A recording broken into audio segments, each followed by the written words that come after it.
Okay, good morning, everybody. It's funny, it feels like it's been a little while since we've done one of these. Thank you all for joining. Today we're going to be talking about purchase order changes. That includes two different ways that changes can be made to purchase orders. And just to clarify for people who might be unfamiliar, um, this is for requisitions get approved and then they become purchase orders. So this is specifically focusing on how to make changes to the already completed purchase orders. Um, Reasons why you would do something like that is you need to increase the amount, change the PO owner, change uh, some of the chart field information, increase quantities, uh, essentially any kind of change you want to make to the document. We'll be talking about that today. So we don't have too many people in here, so I think the format will be, oh, actually, there's a good amount. If you guys have questions, you can put them in the chat, or you can raise your hand, or you can just kind of speak out if you feel comfortable doing that. We have some slides we're going to go through. They're pretty brief. Uh, like we've done in the past, we prefer to just be more hands-on with this and give some examples. I'll go through the slides. That shouldn't take long at all. And then we'll do some examples in the test site. We prepped some test POs so we can show you, just give you an idea of common changes that you all will probably be doing. I guess before I get started, does anyone have any general questions relating to this topic they want to ask? Actually, can I jump in real quick? Yeah, sure. I What's up, Jeff? so I had a recent purchase for some shirts, and then we wanted to increase the quantities, and then I'm going to have to do it a third time. So some more shirts needed to come in. So in this situation, is it better for me to do another change order or just have them send the invoice if it's within the 10% rule? A couple things. So yeah, it would be good to do a change request because if they're pending vouchers, you have to be careful when you're making changes to the PO when they're pending vouchers. It can create errors in the system. So you would definitely want to hold off on the vouchers until you make the change request to increase. That would be the most ideal way to do it, especially since doing the change request now, it's really easy to do and a pretty fast process. So I would recommend that. Um, Two other things, and we're going to talk about this in the training. There are now two ways that changes can be made. There the way the terminology that was passed on to us and the way that you'll see that it discussed in P2P is there's change orders and change requests. So a change order is a change that's made by the buyer. This will not really be happening much, and if it does happen, it will kind of be outside of anything coming. There won't really be any interactions from the requesters or the PO owners. It'll just be changes we need to make on our end for accounting purposes or procurement specific reasons. And you probably won't be aware of those. I will explain them. The other one is they're called change requests. So it's essentially you put in a request to change the PO. It goes through the workflow and once it's approved, your PO is updated with in the way that you requested. Um, and one other thing about the tolerance. As some of you may know, in the past we had a 10% tolerance. Uh, Essentially, accounts payable could pay invoices out on POs that if, and they could be 10% above or below the total amount. This has changed. Now there's an extra stipulation. It's 10% or $100, whichever is lower. So it cannot exceed $100. So if you have an order for $10,000, your that tolerance is limited to $100. You can't They can't pay an invoice out above that amount. So it's drastically reduced, and it's obviously based on the percentage, but it's drastically reducing the tolerance in a lot of cases. So something to keep in mind. And another reason why you would want to put in a change request because there is much more wiggle room in that tolerance. So purchase order changes. I think this is a good way to describe it because again, there are multiple ways that they can be changed. So today we're going to talk about, as I kind of talked about already, we're going to talk about the difference between change requests and change orders. We're going to show how to process a PO change, a change request. I'm going to show that specifically. We'll talk about viewing the revisions tab so you can see the information that's been changed, and how to view history tab, which we've talked about in the past as well, which is super useful to see what's happened on your PO and just anything, any document to be honest. Um, yeah. Okay. So first thing, as I mentioned, there are two ways that a PO can be changed. There are change orders and change requests. So change requests can be initiated by buyers, accounts payable, or the PO owner. Um, but a change order can only be done by the buyers. So that's the major difference. The process that they go through is different as well.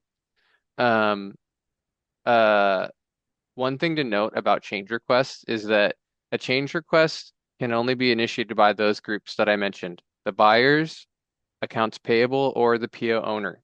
So if you are reviewing a PO and you are a requester, but it is not your PO, you are not the PO owner, you cannot initiate a change request on that order. You can essentially leave a comment.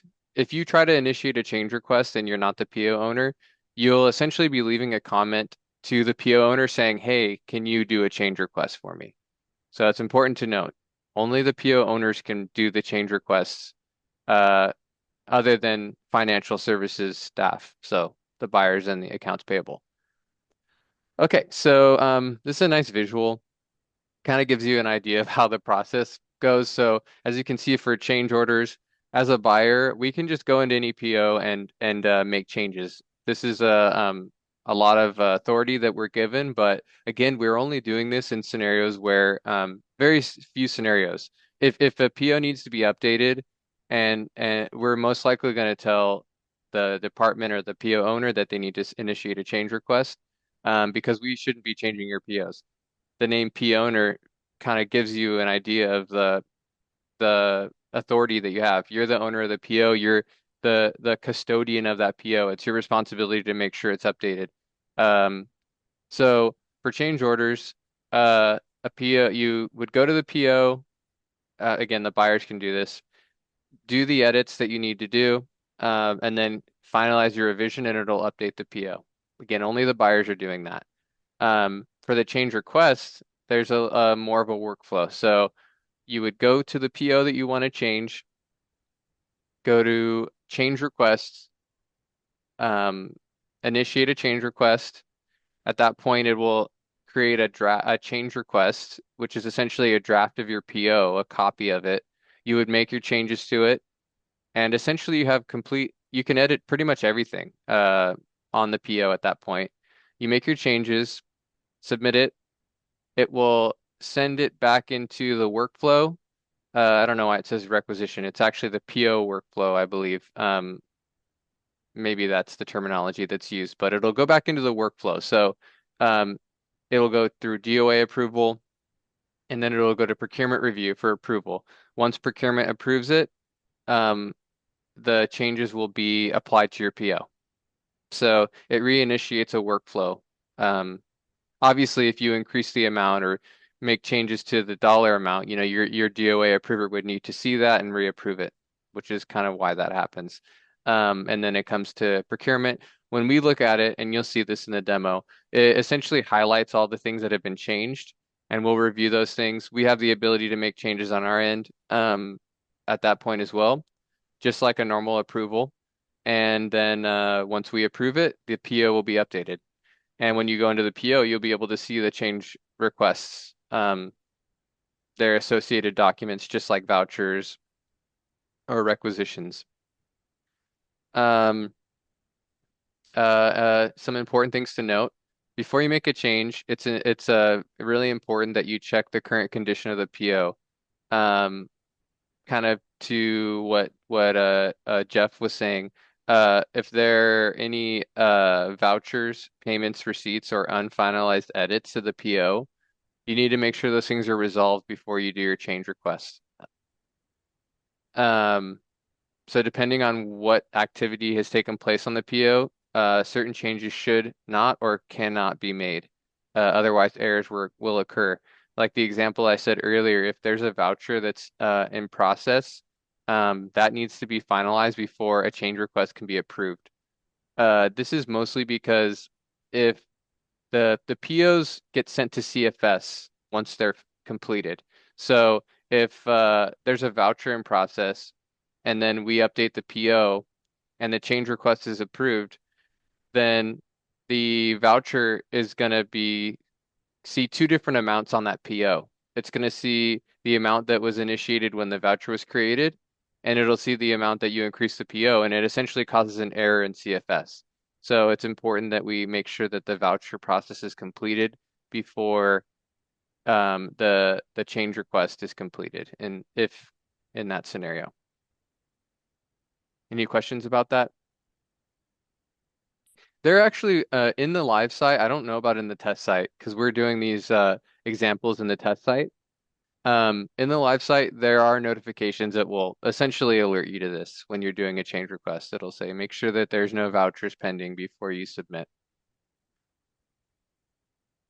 Okay, so change requests. As I said, the change request process updates your purchase order by resubmitting it through the requisition approval workflow for review and approval before the revised PO is finalized. So you'll have this is essentially the workflow. You'll have a PO, you'll enter your change request, you'll submit it.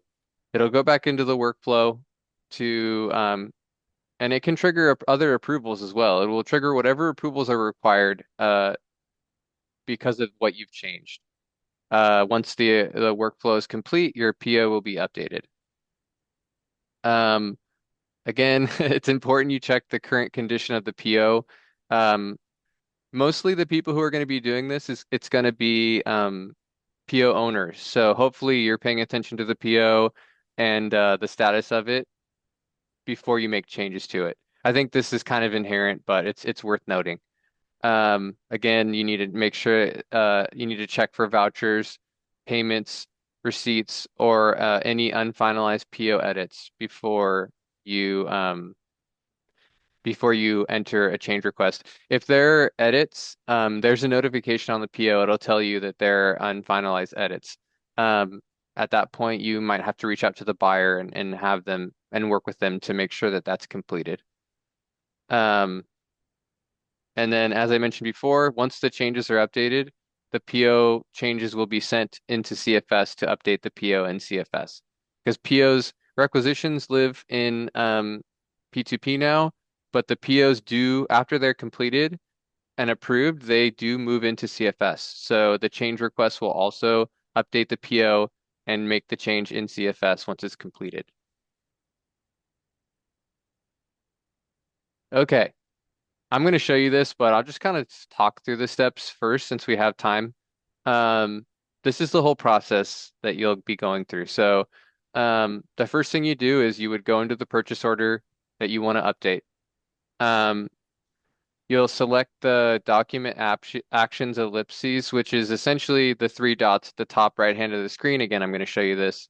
And then you would select create change request. Um, you select or enter the emails of individuals you would like to notify. So if you want people to be aware of the change that you're making, you would do that at this stage. It's not required, but again, it will keep people notified of changes if it's relevant. Um, you would enter a reason why you're making the change request. Essentially, would be a summary of what you're going to change or why you're changing it. Um, and then you click create change request. At that stage, it's going to create a draft change request. It'll take you to a separate page and it'll have essentially a the draft change request is essentially a copy of your purchase order that you can edit. So at that point, you have edit access, which I think everyone here is familiar with. You'll see the little pencil icons um, over all the different columns that you can edit, and you can go in and change that information. As you change those things, you'll notice that they're highlighted. So it's essentially going to highlight all the changes that you've made. Um, uh, if you want to update cost, performance start or end dates, or other things that are entered on the form stage, it's the same as if you wanted to make changes to your requisition. You're going to have to go back into the form to make those changes. Um, After you've made all your changes and you're happy with the result, you would select submit request, similar to as if you're submitting a requisition. And as with the requisition, the change request will be tracked in the workflow for pending approvals such as DOA and procurement. Those two will always trigger. You'll always trigger your DOA and you'll always trigger procurement review every single time.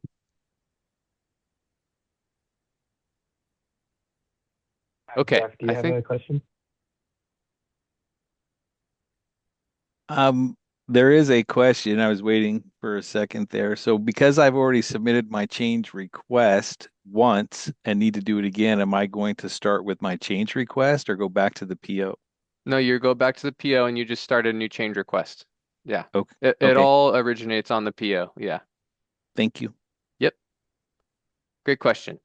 Okay, I think at this point I'm gonna switch to test site here. Can you guys see this? You see the test site here? Okay. Um, okay, so I'm gonna just do some change requests for you guys so you can see. I created three POs just for this test. I try to do a few different things. Um, we're gonna go through just some general changes, things that we think are gonna be common for you guys. Um, one other thing that kind of initiated one of the reasons we initiated this training, why we wanted to do this. Well, there's two main reasons. One reason was because when we were doing our initial trainings in the first few weeks of going live, we didn't really get much time to touch on this process. Um, that was kind of because we had a lot of other stuff to cover and things that we felt were more relevant at that time. People weren't really making change requests to POs at the time, so it wasn't super important.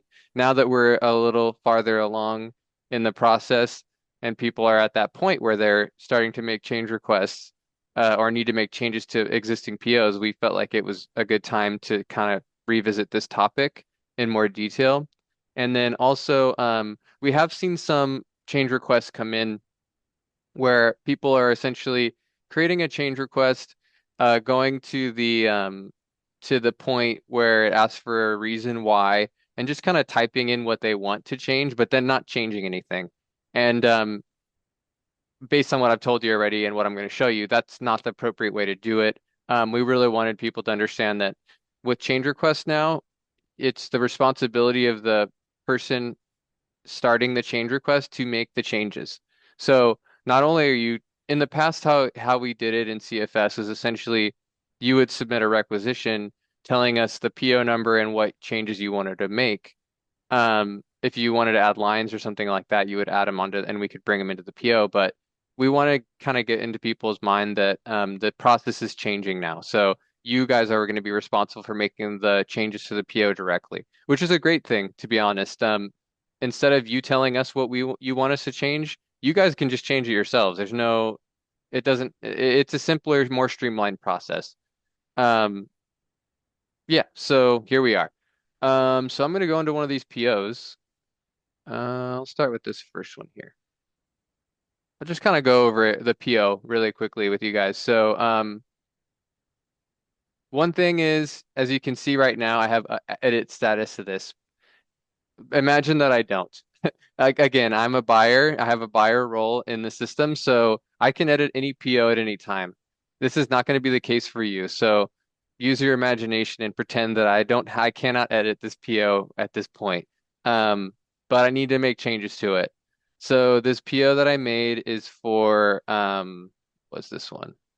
So hazmat services, let's just say it's for remediation services or for testing. It's a blanket purchase order. The term was from 7/1/25 to 6/30/2026. I had $20,000 on the PO. So we're approaching the end of the fiscal year, and I need to increase the amount. I know that we're going to need more funds on this PO. Uh, because of where we are in the year, and I know we're getting close to like there's no vouchers, but let's just pretend. Uh, there's already been I'm at let's just say I'm already at $18,000 has been expended from this PO, so I need to increase it. So I'm just going to go through exactly the steps that I explained before I switched over from the PowerPoint and show you guys what you would do. So I'm going to come up here, as you see along the top here. I'm going to go to change requests. Hey Well, Lauren, just to hammer this in, can you show like where the PO owner information yep. is at on You the know, it's so PO? funny. I just was thinking that. So right here, as you can see, it says owner name. Oh, whoops. The full name of the user who created the purchase order. So this right here is going to tell you who is the PO owner. And again, let's uh let's use our imaginations right now. I'm a requester, I'm not a buyer. The buyer was Christian Bonus. So she was the one who created the purchase order for me. I was the one who submitted the requisition. And that actually is the case. I submitted this rec and I had to have her approve it for me. So right here on your PO is where you're going to see who the PO owner is. Again, for change requests, the only people who can initiate a change request is a buyer, AP, or the PO owner. So another note too is only the buyers can change the PO owner. If you believe that you need to change the PO owner, uh, let's just say for the in the scenario that Jeffrey brought up he wants to change he make changes to a PO that he has. But let's just say he wasn't the PO owner. If you need the PO owner to be changed, you can just leave a comment on your PO or on the PO and say, "Hey, could you please change the PO owner to this person?" Obviously, you want to make sure that that's you have the authority to make that change uh, before you do so, but the buyers, have to make the change for you. We can change it on our end. Um, okay, so I'm the PO owner here, and I'm gonna initiate a change request. So I want to increase the amount. I'm just gonna say we've got a few more months of the year. I think $10,000 will be enough. So I'm gonna initiate a change request. So here we go. There's been no change request so far. So I'm gonna click the plus sign here to initiate a change request. So this is kind of a confusing screen because I'll explain. So as I mentioned the description of what to do, the steps before, you can add recipients to get notified of the changes I'm going to make. Let's just say I want my director to be notified that I'm making a change. So I'm going to find him here. Here he is. And his name is selected here. So when I enter my change request, he's going to get an email saying, "Hey, Lauren is submitting a change request," and it's going to send him the reason as to why I'm making it. So he's going to be notified that I'm initiating this. Um, this section here, users with change request permission, just ignore that. Um, it's not relevant to you guys, so I would just ignore that. In this case. There's no reason for you guys to select any names here or do anything with these individuals. These are essentially people from Rise Now, which is the company that helped us build out this platform. And they have like super user authority, so they can, but they're not going to respond to you if you reach out to them. So, um, I don't know why they have that on here. It hasn't really come up as a relevant in a scenario for us. So just stick to this top section here where it says email notifications. This is where you would add individuals, and you can add anybody who has access to the system can be notified.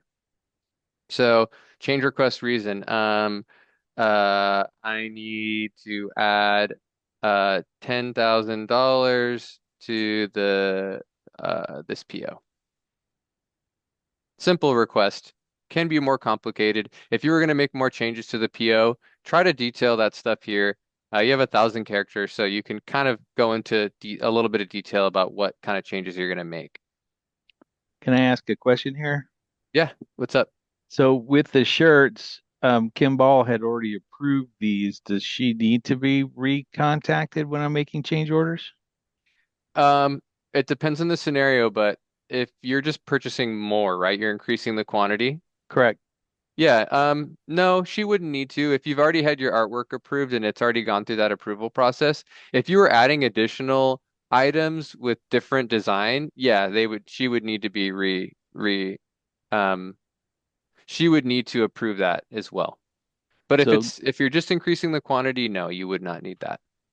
and the buyer on your end will be automatically notified, or I need to include them in this change? Yeah, they'll automatically be notified. You don't need to the procurement office will be notified through the system and then we'll approve.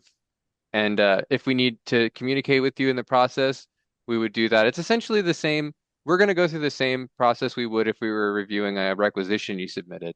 We're just going to make sure that everything's uh we're the last ones who are going to approve before the PO is updated. So we're going to make sure everything's accounted for and done appropriately before that change happens.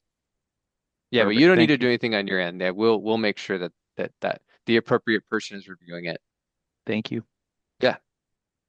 Okay. So now as you see here, I'm in the change request. So it created a change request. This is a separate document. It has a separate number. As you see here, related documents, if I click into here, it'll take me back into my purchase order. One nice thing about P2P is it keeps all your related documents together. So here's my requisition, here's my purchase order, and now we're in the change request. So I can edit it. So if I wanted to make any changes, I can do that now. So I said I wanted to increase the line. So I have one line here. Um, $20,000. And again, for cost updates, I need to go back into the form. So for those of you who aren't familiar, what I need to do is click right here. This will take me back into the form. I'm going to go to form fields and cost details. And I want to increase this to $30,000. So I'm going to change that. And then as you can see here, it's a little bit different. It says save on change request. I'm going to click that. Successfully save changes. Now I'm going to go back. As you can see here, it highlighted something that changed, the subtotal changed. It increased by $10,000.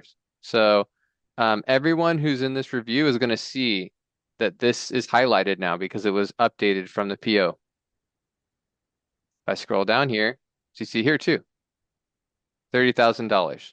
It was updated. Um, this is really simple. I'm just kind of starting simple. So I've made my update. I'm happy with it. Everything looks good. If I look here on the side, you can see the workflow. It's going to show you the same as any document. Every document has a workflow. Change requests, POs, requisitions, they all have a workflow. Uh, just one thing you'll notice that it doesn't have DOA approval. This is because it's in the test site. In our test site, the DOA approval step is turned off.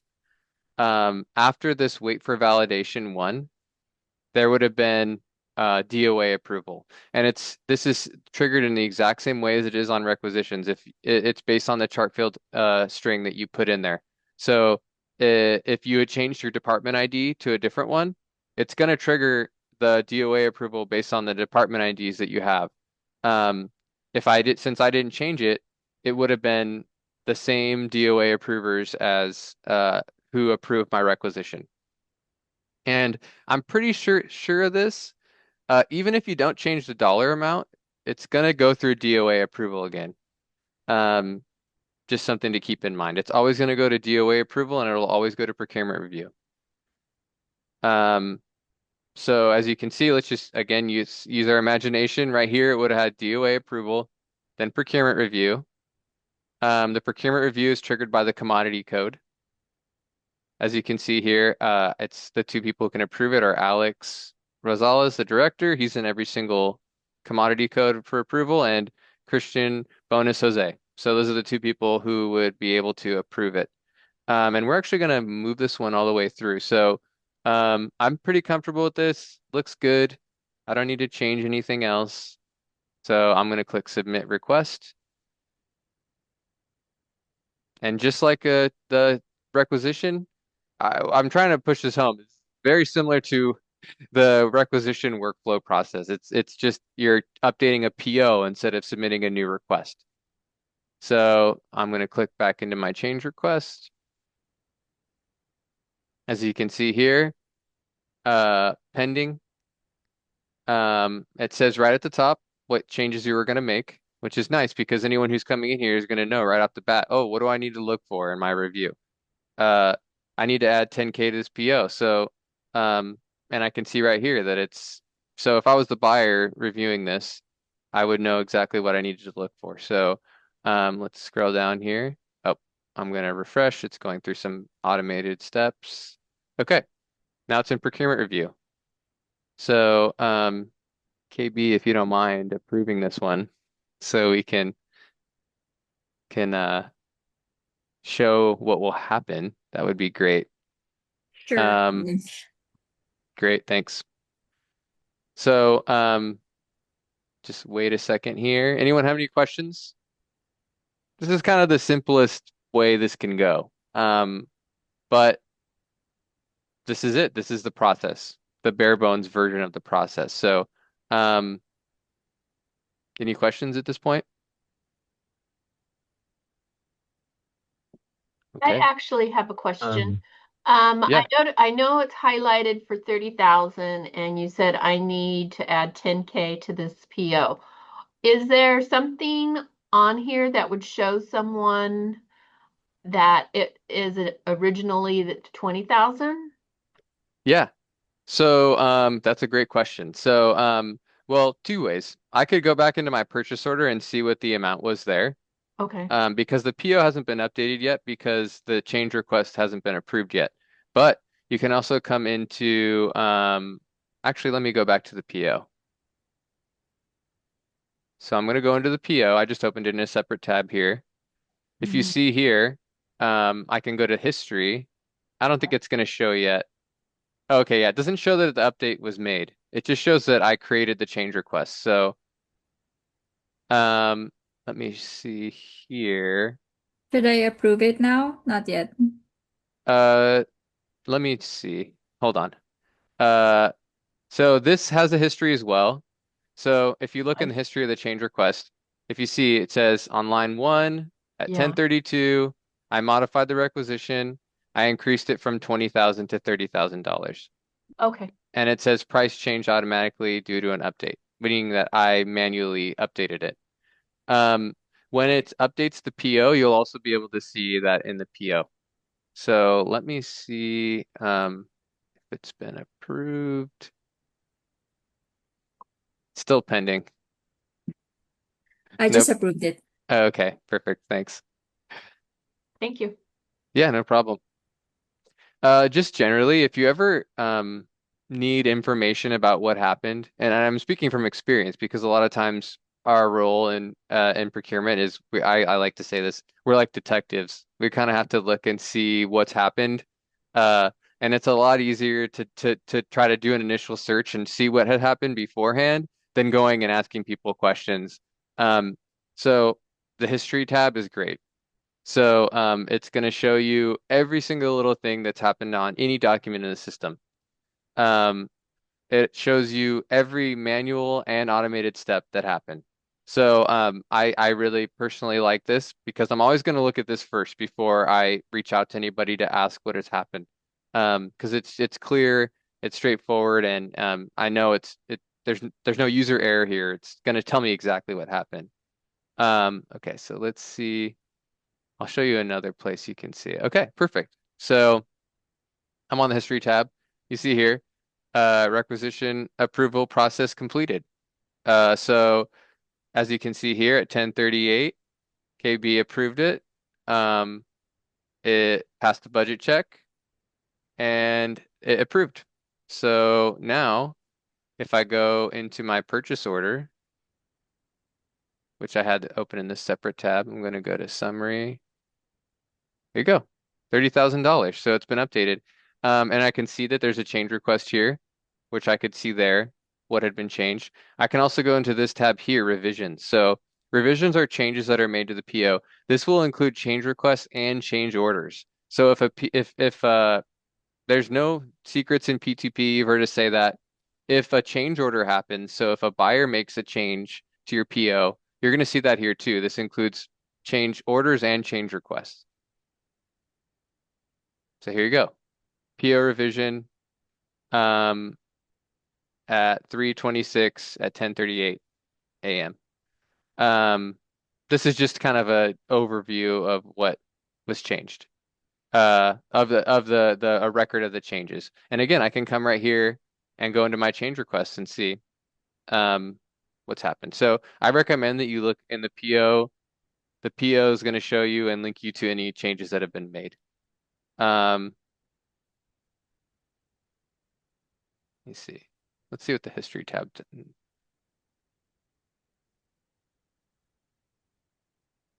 Huh. Oh, okay. It didn't export the PO. That's because it's the test site. Um, it tried to export it to CFS, but this is the test site, so it did not do it. But the PO approval was complete.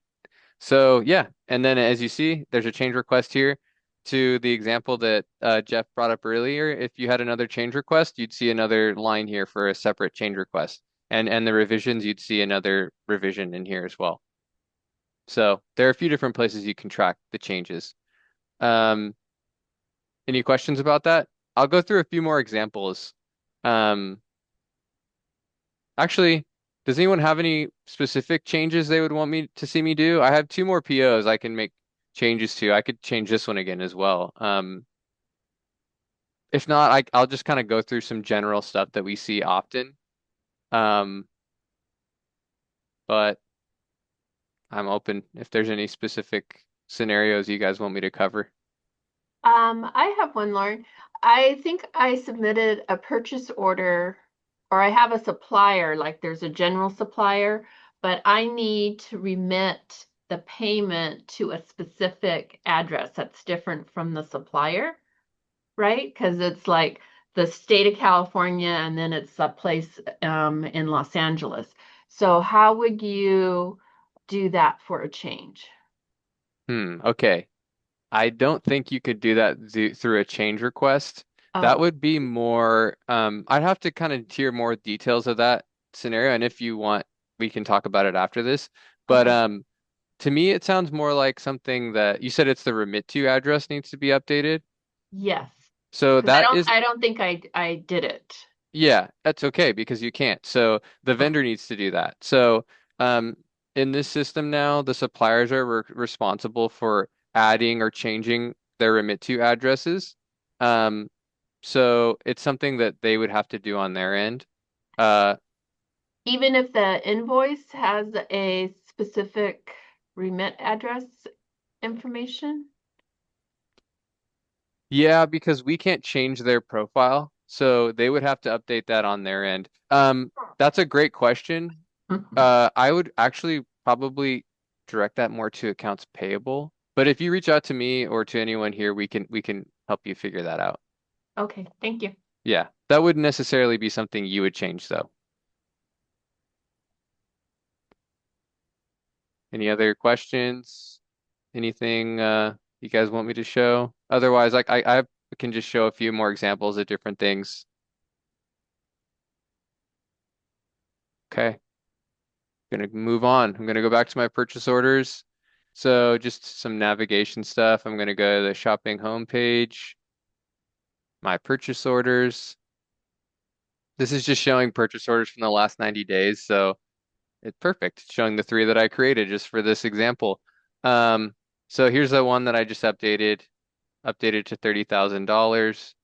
I'm just gonna go into this other one here and do a different update.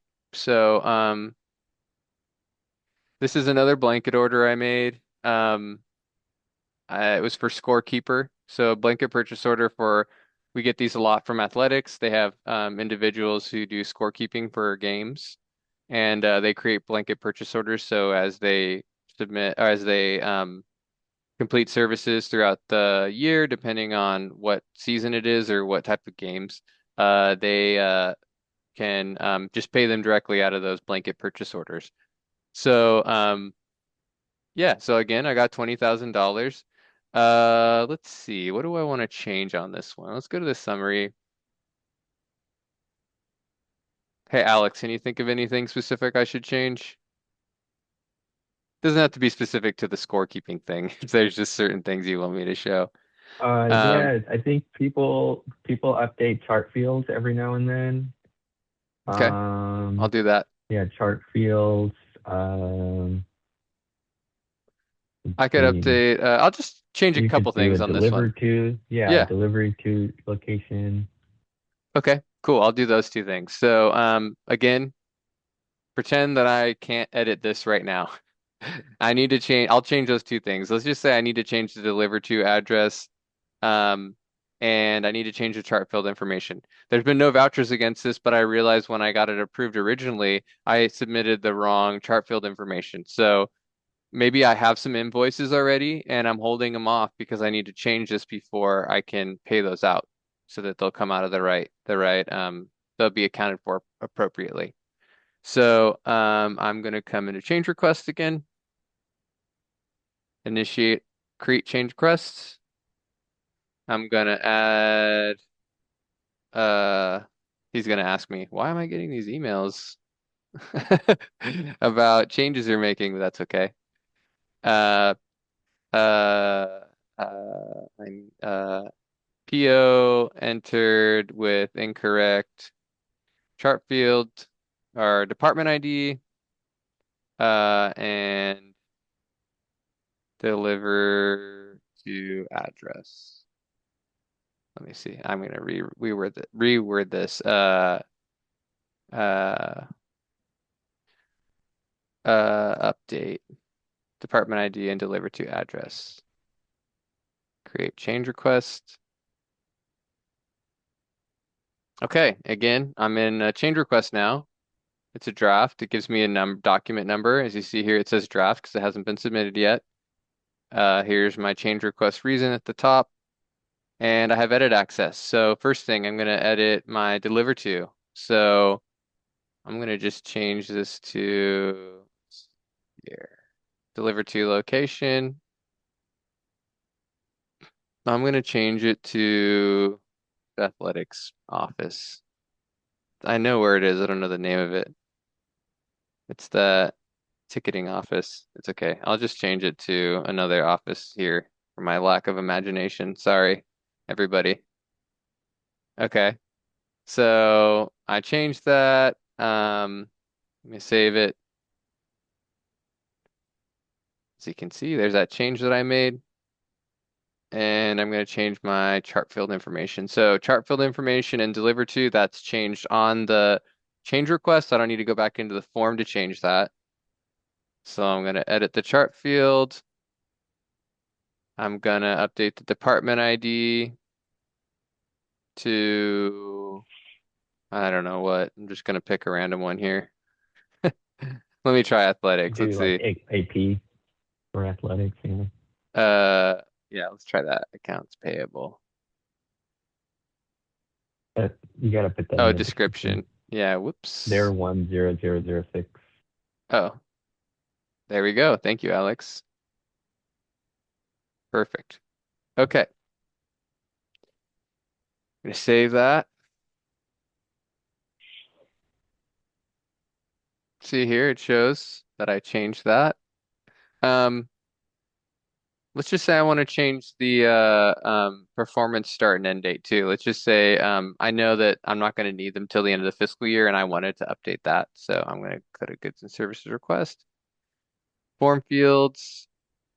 Right here, does the request include performance term start and end date? Yes, but I'm going to change this. Let's just say I'm going to change it to 5/30, 2026.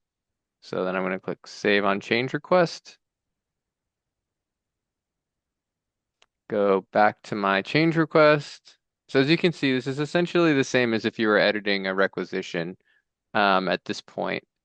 But again, it's updating a PO instead of submitting a new request. Okay, so change that. Oh, actually, it didn't highlight that. Interesting. But it did update it, so you can see that here. And I updated that. I'm going to submit this request.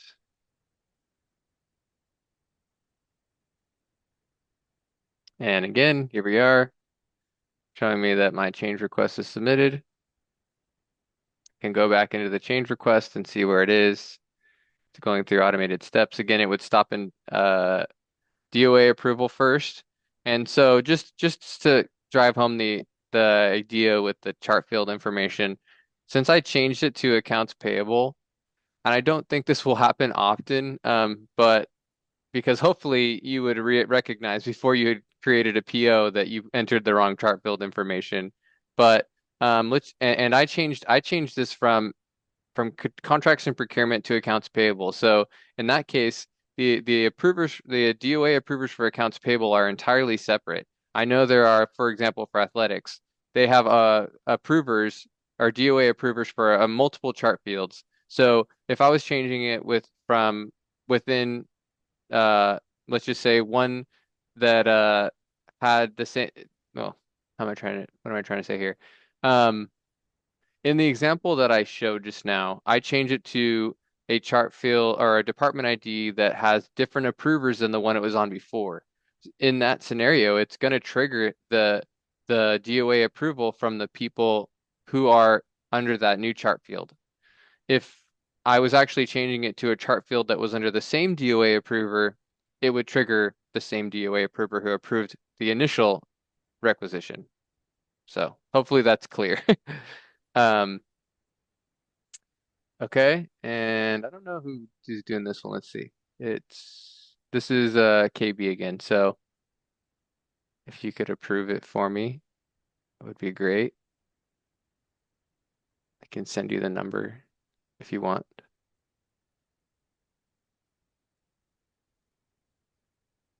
And if at any time I need to withdraw it, I can withdraw the change request here.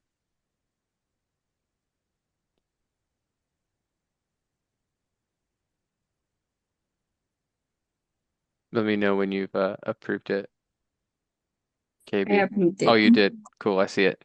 Cool. So now it's just going through some validations. These are automated steps. Still in the automated step.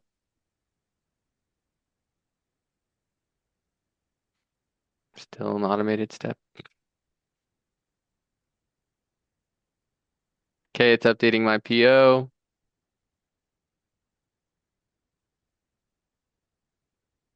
Okay, completed. So now I can go back into my purchase order and can see, let's go chart fields. Yep, change it to accounts payable. Again, that would have triggered a DOA approval from the accounts payable DOA approver. Um, Updated my performance dates, the terms, and what was the other thing I changed? Deliver to. So it all updated. Pretty simple process, honestly. And much more streamlined than what we had in the past. Uh, so if you guys don't have any more questions, I'm going to switch back to the PowerPoint and finish that up. And then we have time still. So if you guys have questions after that or you want me to show anything else, we can do that before we wrap up. So I'm gonna switch my screen. Lauren, can you show add another line? Let's say I'm buying a different product, but it has to be included in the same PO. Sure, I can.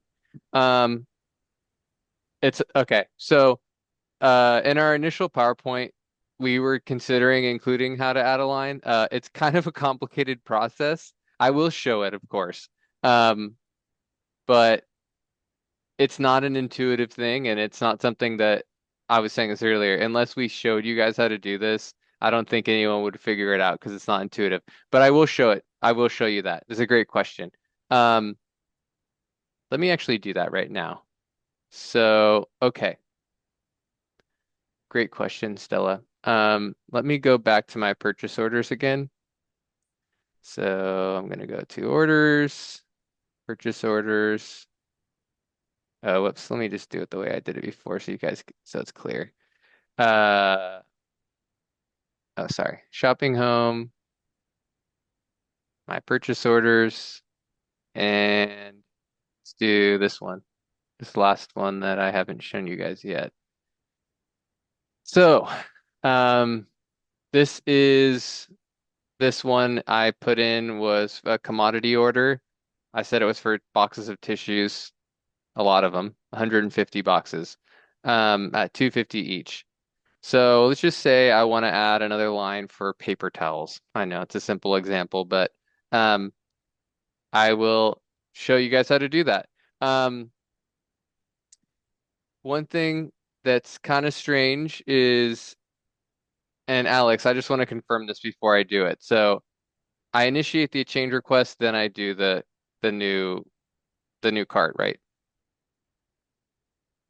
Yeah, there's a couple ways to do it. This is like the way we've sort of taught people do it. Okay. So like Lauren said, it's complicated. We don't like it, but at the moment there's not really much we could do about it.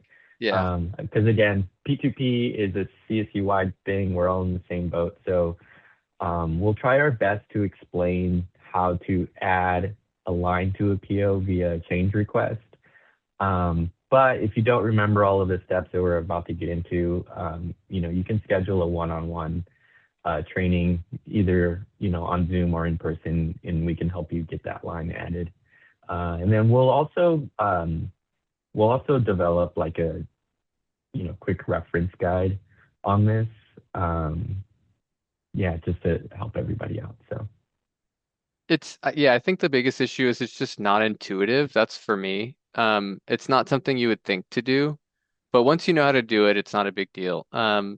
So in order to add lines uh to a PO, the way to do that is through you have to create a new cart and add it to your change request. So it's good to think that of it, you have to fill out a new form to add lines to documents. So what I'm going to do is I'm going to initiate a change request. Then I'm going to go and create a new cart. And then once I finish with my cart, I have the option to add it to my change request. Then I can submit the change request. So it's just clunky because you kind of have to go in between different documents to get it done. Again, and this is something we've said in the other trainings, we love everything about this new system. The one thing that's kind of not worse, but just more convoluted is adding lines to documents. So this is a perfect example. This is probably as complicated as it can get. So like Alex said, we're going to come out with more literature about this, like quick reference guide on how to do it with screenshots and stuff. Um, and don't feel overwhelmed if you don't know how to do it. We're happy to help you. You can come talk to us or schedule a one-on-one and we can help you show you how to do this. So, okay. So I'm gonna say I want to add another line to this PO because before the order shipped, but after the PO was approved, my director said, "Hey, we need to order these other items as well." So I want to update my PO before they ship anything, um, so that it's all captured and matches my quote. So I got a new quote, let's just say, and instead of just buying the tissues, I'm going to buy paper towels as well. So you're going to start out the same way. You're going to initiate a change request. So I'm going to go to change requests. I'm going to start a new one. I'm not going to add recipients here. But do that if it's something you would need to do. Um, I'm gonna say add line for paper towels. I don't know why I capitalized that. Paper towels. Um, Add line to PO for paper towels per updated quote. Okay. Create change request. Okay. I have my change request. So I want to add a line to this. So what I'm going to do is I'm going to go back to the shopping homepage. Or no, I'm going to go to My Carts and Orders, View Carts. I'm going to create cart. And then I'm sure everyone in here is familiar with this process. So I'm going to call this change. This is just how I want to do it because it will help me change request. And then I copy the number, cart. Search for deliver to. This is our front desk. Okay. Now I need to fill out a form to create a line, and I'm going to add that line to my change request. So I'm going to click here to start shopping. Oh, shoot. I might not be able to do this. Let's see. Okay, so there's an issue in the test site right now where it's not showing up any of the, is it gonna work? Okay. Okay. Help me be creative right now, Alex, and figure out how we're gonna do this. Probably find a rec, and add it to your cart. Oh, okay, perfect. Okay. So there's an extra layer to this training now because there's an issue in the test site right now where Yeah, we for just some found that out reason this morning. we just recognized this morning when we were creating these POs. As you can see here, for some reason, the showcases aren't populating. So the only way I was able to create and I apologize for this poor example. Uh, the only reason the only way we were able to create our POs in the first place was copying them from other requisitions. So I'm gonna have to do that right now. So before I do that, you would normally just come into here like you were shopping normally and fill out a form as you're familiar with in P2P currently. You would come to the showcase. I clicked Office Classroom. You would click General, fill out a goods and services form in this case, or whatever form or punch out you needed to use. And then at the very end, instead of clicking Add and go to Cart, you would just click the little drop down arrow and click add to oh no, that's not it. I'll be able to show you that step. So normal shopping is what you would do. Unfortunately, because the test site isn't working properly right now, I'm gonna have to do it in a different way. Um, what's up, Jeff? I'm gonna need to meet with you specifically for this change because there are several lines I need to add because of shirt sizing increased cost. So XL, 2XL, et cetera, had different costs than originally quoted. So I would need to add a line for each one of those. Is that correct? Yeah, if that's how you had originally set it up. So yeah, just meet with us. We can help you out. Perfect. Yeah. Thank you. And I just again, I apologize for having to do it in this clunky way, but uh, positions. So what I have to do here is essentially this is the only way I can create a requisition. So let's just take one of the ones I used earlier. I'll use the same one that I used. So I have to go into the requisition and create a cart from here, which this is something you guys can do. Copy to new cart. And I apologize for the extra confusion that this is adding. Okay, so let's just pretend that I went through the shopping homepage. It said continue. There's no items in your shopping cart. Shop now, and I went to the shopping homepage, as you guys are all familiar with, and um, I filled out a form, a goods and services form, as you guys are familiar with, and now I have a line on my cart. Again, I apologize that I wasn't able to do that. So I'm going to call this change request cart number. Actually, let's do this. Okay, so is anyone confused? I don't want to move forward until I'm sorry again. This has ended up being more confusing than it already had to be. So, okay, it'll all make sense in a second. So, I have my line here. I'm gonna go in and edit it because this is box of tissues. So I'm gonna go in here, form fields, goods, other. cost details. I'm gonna say box of paper towels. That's not boxes. They're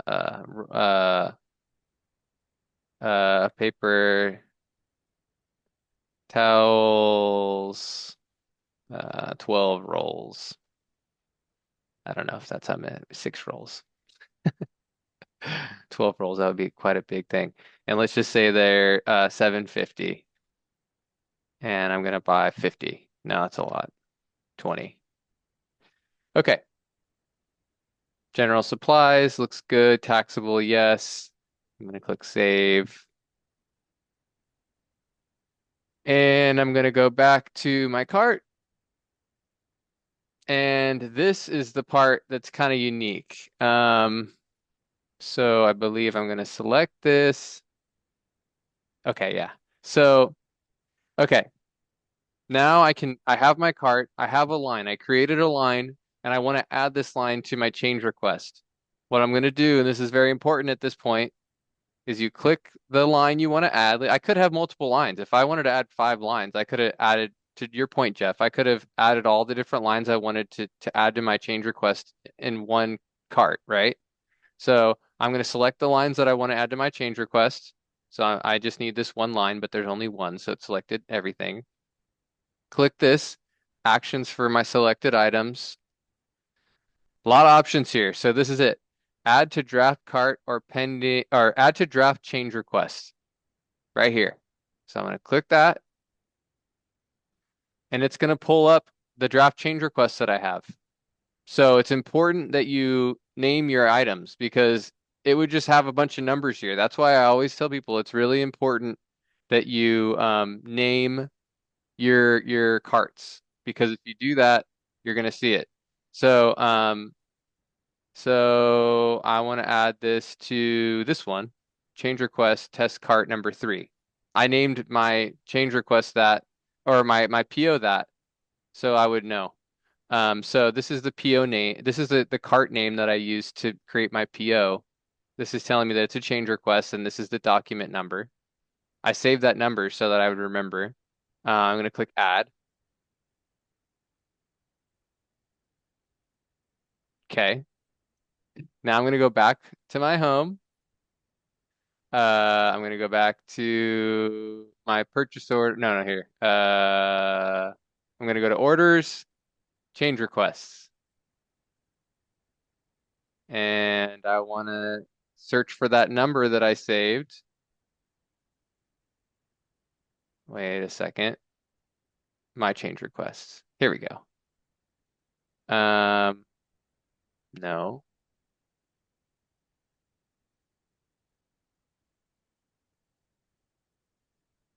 I'll just go back to the purchase order. Here we go. Change requests.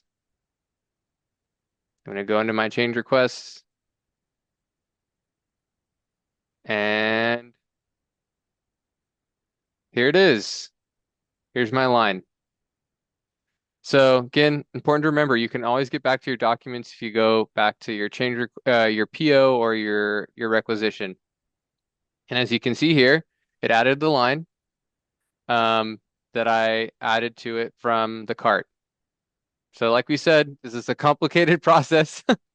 But I think once people become aware, it'll be a lot simpler. And what you saw me do just now is even more complicated because I had to copy. Normally you would go create a cart, do your shopping as you're all familiar with, and then when you get to the point where right before you would submit your cart and turn it into a draft requisition, you select it and you select add to draft change request. It's going to pull up all the change requests you have. You'll probably just have one, and you'd select your change request and it's going to add that line to the change request. I did that, came back into my change request, and here it is. So I need to update my chart field information here. As you can see, it highlighted this whole line because this whole line was added. So I'm going to go into the cart, goods and service request, and oh, I'm sorry. I apologize. I don't need to go into the cart to change this. I'm going to come down here and I'm going to edit my chart field information. And I'm going to do that really quickly.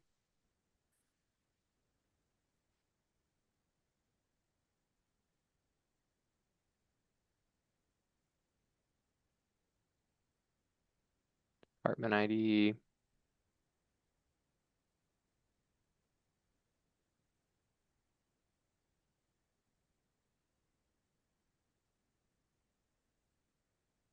Okay, cool. So now I have no notifications here telling me that I need to change anything.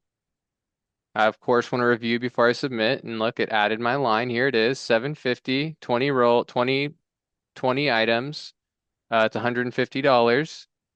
And it updated my amount here. It shows that I updated my chart field information. And I'm ready to submit it.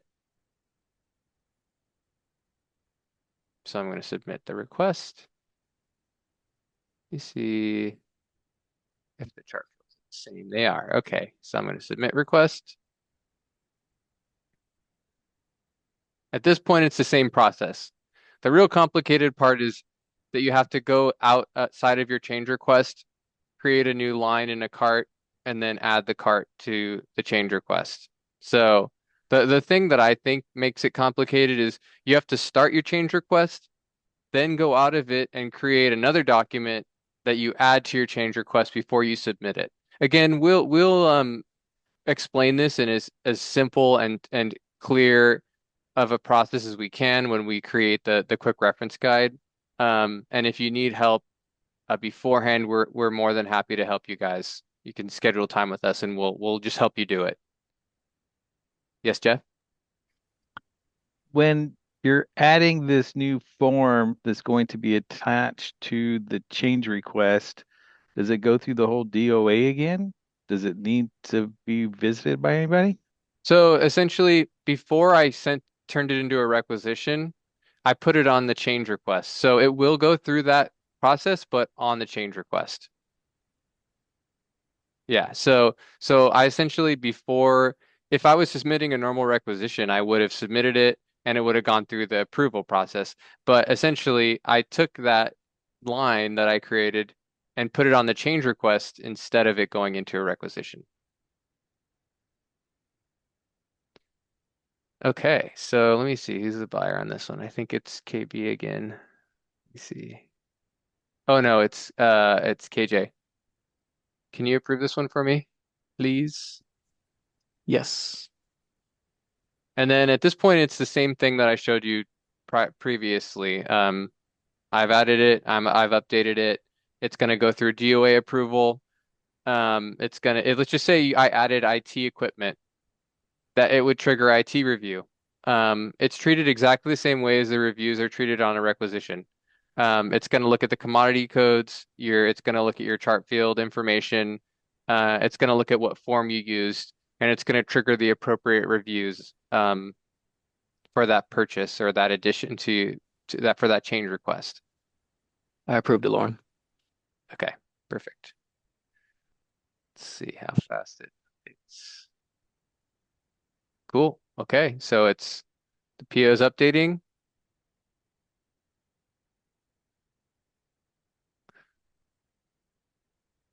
Taking a few seconds. Then I'll go back into the PO and show you guys what that looks like. Let's see what this comment is. Oh, it added it as a comment too, which is nice. So my description of my change request, which is also here at the top, change request reason. Also is here as a comment and it tells me change request, comment added, and it shows the comment here. Okay, so let's go, whoops, summary. See, approved. So now I can go back into my purchase order and there's two lines. Here we go. Box of tissues, paper towels, 6 rolls. Here it is. And I can see that in the revisions here. I can see that in the history.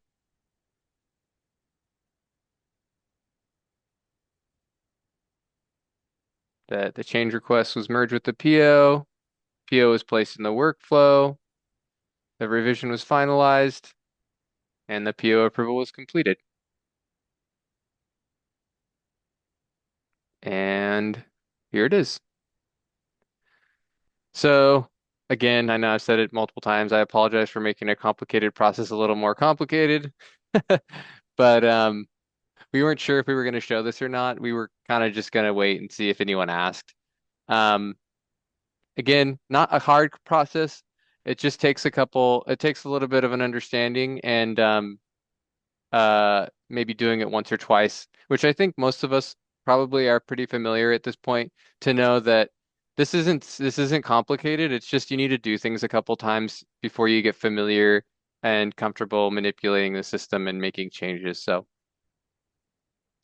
um, any questions about that before I move back into the PowerPoint to finish up what I have to say? Thank you, Lauren. Yeah, of course, no problem. It's complicated. Yeah, a little Yeah, bit, but it's yeah. really complicated. Like I said, if you guys do need to do this, schedule a call with us, either in person or on Zoom, and we'll help you out. It's going to take a few attempts to get it right or, to remember the full process. We totally understand that. I did leave a link in the chat to the Yeah. quick reference guide for adding a line via a change request. I also downloaded it as a PDF in case anybody is having trouble with the link. So feel free to grab that PDF and save it somewhere. But again, I think the easiest way is going to be if you guys schedule a call with us and we'll walk you through Yeah. it. So At least the first time you do it. yeah, It's just a lot easier when someone's sitting there with you. I speak from personal experience too. So, we had to learn all this stuff too. And this kind of confused us at first.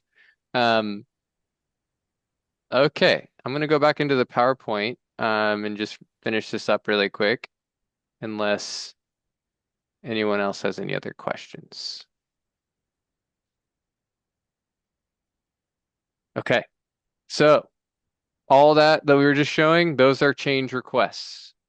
Again, change requests can be initiated by buyers, accounts payable, and the PO owner. If you need the PO owner changed, you need to let us know, and only the buyers can change that. Um, the other change that's possible is called a change order. Of course, it's kind of confusing because we used to just call any kind of change a change order. Now we have the change order and the change request. So a change order is a much more simplified process. Trying to think of examples of when we would do this. It would really just be for minor details on the PO that need to be changed before a document is processed, or maybe because we need to change something for a contract. So there's a controlling document that exists and that we Mhm. need to mirror what's on that document on the PO. Because essentially the way the buyers look at this is we don't want to update your POs without you knowing unless it's something that has already been communicated or is established in another document like a contract, or you have asked us to do it. But in that case, most likely you're going to be doing a change request. Um, so for change orders, only buyers can make updates to the purchase order.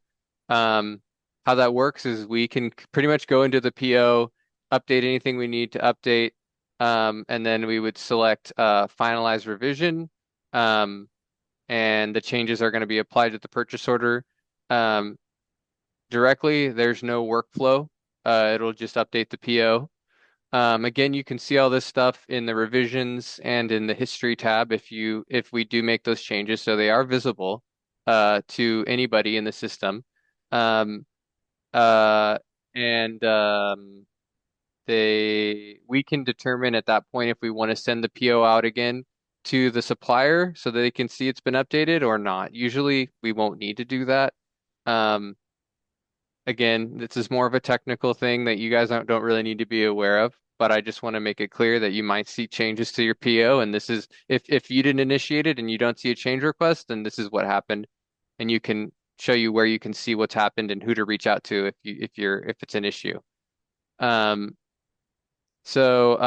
again, we need to check the condition of the PO before we make changes. It's the same for us. If there's vouchers or anything like that, if we change anything that would affect that voucher, we have to do our due diligence and make sure that those that it's not going to cause any issues. So you always need to check the status of your PO before you make changes. Um, Revisions tab, I kind of talked about this. It's used to view record of the changes made, providing a history of the updates. So oh yeah, this is really nice. If you're on the summary tab, this is the revisions tab, but if you're on the summary tab of a purchase order, um, you'll see here under purchase order date on I think it's on the left-hand side at the top of the PO. It'll say revision number, and then you'll see this contains edits since last revision. So what that means is that edits have been made to the PO, but they haven't been finalized yet. If you want to make a change request, um, and you see this, reach out to the buyer first because we need to make sure that there's nothing that we were changing on our end that we didn't complete. Uh, so again, it's a team effort. We make the updates for you, you make the updates depending on the scenario, but we need to work together to make sure that there's not any issues. Also, Lauren, on the revisions tab, there's not much context here where it says records found two, and then it says revision date and some stuff over on the right hand side. The revision number where it says one and original, those are hyperlinks. That's where you would get the context between what's the difference between those two documents. So you could click the hyperlink and it pulls up a PDF of the purchase order summary. And that's where you can see like, okay, this is the original and this is version one. What's different between the two screens? So that's how you could kind of get more context about those revisions. Yeah, thanks, Alex. I totally forgot to mention that.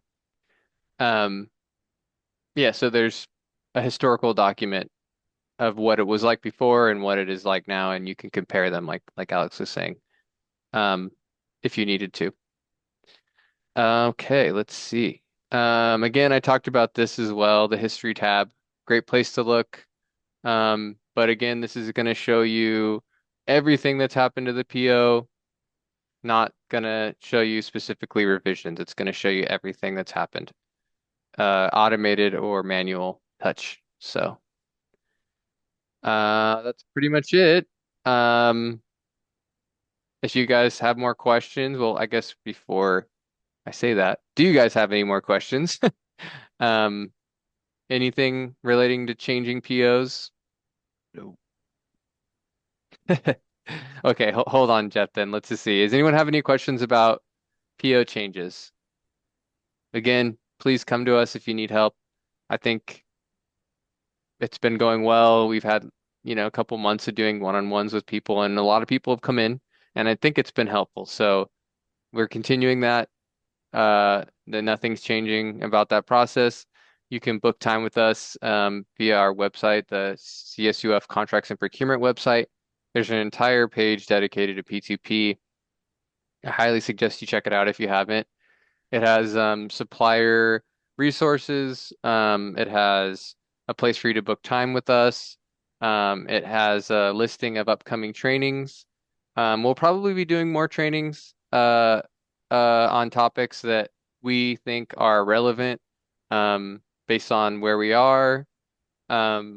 We just did a fiscal year end training. It was held by ASFR, Accounting Services and Financial Reporting. We had a little bit to say in there about fiscal year end. Um, so yeah, there'll be more trainings coming based on there's not like a schedule set, but we will be doing them as we deem them relevant or helpful. But you can always meet with us in the meantime or email us at dl-csuby p2p@fullerton.edu. So no other questions? You guys are all experts now. You can add lines to your POs. I'm just gonna assume that. Okay, what were you gonna ask, Jeff? Three questions, two of them around vouchers. Um, with my shirts, I've been waiting for the supplier to submit their invoice, but they're not doing it. So is there some sort of a trigger that tells them they need to submit that through the system, or am I supposed to be putting that through? Good question. There's not a trigger, I don't believe. I don't see their side of it, so I can't say certainly what they see. I know they get a copy of the purchase order. I think it's called a sales order on their end. And we do have guides, or there's a link to the Chancellor's Office website that has guides on how they need to submit invoices in the system. But that is one way that invoices can be submitted. You can also send your invoices to payables@fullerton.edu. Um, we're recommending people go through the system because it's faster and it's a more expedited process because they can create vouchers directly against the POs, the vendors can. The only other way is if the invoices are sent to accounts payable, and then accounts payable is going to create the vouchers based on the invoices that they get. So you can send the invoices to accounts payable if you need to. Okay. A lot of times, like the shirts, all of my stuff is around the shirts. They gave us that invoices, which is what we put into the system as our quote, so to speak. So, is there a way that we can use that invoice as a trigger to simply pay them? I guess we wouldn't because we still have to wait for confirmation that we got the product. So, disregard that question. Yeah, you still need to submit the invoices to payables or have this. The only two people who can initiate a voucher are accounts payable or the vendor in the system. So, Uh, yeah. Can I use a different scenario? So study abroad, when we submit our invoices in that capacity, we got to put the purchase order in, but we need immediate payment. So is just once the PO is established, we're just going to resubmit that invoice then for payment, even though it's already in the system. I'm not super familiar with that process. I'd say that's probably something we'd have to talk about offline. Yeah, because Okay. I don't want to misspeak. Yeah. Yep. No worries. And then the last question is around hospitality. So I saw something recently where it's requiring us to do a D11 and then having to attach that to our hospitality request. And it was always my understanding that with P2P, that was no longer a requirement. The hospitality forms and everything that we're filling out, including IT and others, we're going to be able to redirect those things to the appropriate DOAs. So now I'm seeing a conflict between why we're filling out a D11 and then having to do a hospitality form. Yeah. Great point. So hospitality, there are a few reasons why you would still need a D11. You can actually make hospitality purchases through other avenues other than using the hospitality form. So I know that's not the example that you're bringing up, but let's just say you're buying food from Staples, right? You would need a hospitality form because you didn't fill out a hospitality form. You would need a D11 in that case because, or something, yeah, you would just, let's say that. You need a D11 in that case because you didn't fill out the hospitality form in P2P. So there are scenarios where you need it. Another reason you would need a D11 or the equivalent of that form would be if you have a blanket D11 or if you have let's just say you got a approval, a D11 approval for an event, because the hospitality form is per purchase. So sometimes there's information that won't be captured in that form. But you are correct. The form itself, the hospitality form in P2P is meant to supplement having to complete the hospitality D11 form that we had prior to P2P. It's kind of a situational thing. So there are scenarios still where that form will be needed. I know there's going to be hospitality approval happening in the new Concur instance as well. So because of all those reasons, we're in the process of creating a new hospitality form That is not on like I think they're calling it a hospitality worksheet. So it's going to be a simplified hospitality worksheet that's going to essentially cover the hospitality approval process in those few scenarios that I brought up where you wouldn't be going through the hospitality form in P2P, so that we can still cover our bases with that, if that makes sense. You'll hear more about that in the near future. So to navigate when to do a D11 versus not doing it, there's no real set structure on how to make that determination currently, then is what I'm hearing. If you're making I think the best way to think about it is if you're making a hospitality purchase and you're not using the hospitality form in P2P, you need to have some kind of backup documentation to account for the hospitality, And that if it we is a go hospitality through purchase. the old hospitality form and we get that approved, we technically don't need P2P because I can simply put it on my P card. Depends on the scenario. Depends on what kind of purchase you're making. It's never easy. Yeah, Um, I know it's nice to have black and white answers, but a lot of times that's not the case. I guess the thing you should think about is, have you accounted for the fact that it's hospitality in some way? Because it's going to have to be, there has to be a record of that. So if you use a hospitality form, you don't need, general rule of thumb, if you use a hospitality form, you don't need a D11 because you're saying, hey, I want to make a hospitality purchase. It's asking you questions specific to hospitality purchases, and you're saying that you're doing a hospitality purchase through using that form. If you buy food on Staples, I'm bringing up that example because it comes up a lot, and you don't make it clear that it's a hospitality purchase, we're going to ask you for the hospitality D11 so that we can account for that hospitality purchase because it wasn't accounted for. That makes sense. the the breakout doesn't have that requirement of the form, so therefore you need to have it as a backup document. Yes. Yeah. Okay. That makes sense. Thank you. And again, we're kind of revamping the form now. The what was the D11 will be replaced by a form that will um, fulfill the same requirements, but be more streamlined and make more sense with the new hospitality purchase process. You'll hear about that in the next, I don't know, couple of weeks probably. Okay, we're already at time. Wow, that went by fast actually. Any other questions? I don't know if people are even here anymore. Might have left already. Any other questions for those of you that are still here? Okay. Um, Thank you everybody for participating. Again, if you need help, we're here. Please set time with us if you want help or you need to add lines or anything like that. And appreciate you all for coming.